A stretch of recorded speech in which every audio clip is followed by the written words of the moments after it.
So ngayon, tayo ay pupunta na sa Pares.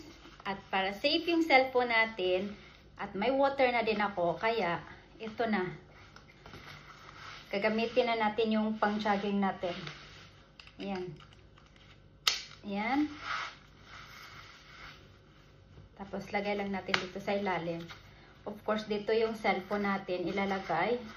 Hindi lang natin, tatanggalin lang natin yung casing para magkasya.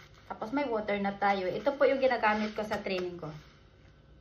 Tayo na! Mamuha na tayo ng blueberries. Ready na ako.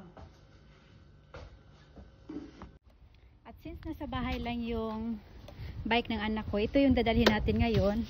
Magmuha or magpunta sa forest para manguha ng blueberries. So ito po. Tapos, syempre, sa ano tayo, sa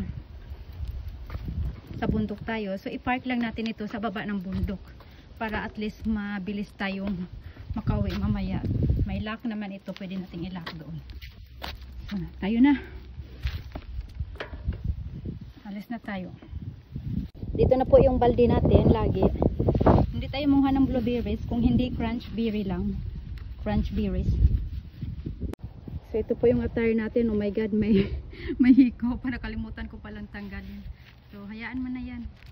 So, alis na tayo. Kailangan may jacket kasi marami nga mga insekto doon. Oh my God. Kagat na naman tayo. At sobrang ginaw ngayon. Sobra. Mahangin kasi. So, yan. Bye-bye. Kita-kita doon sa bundok.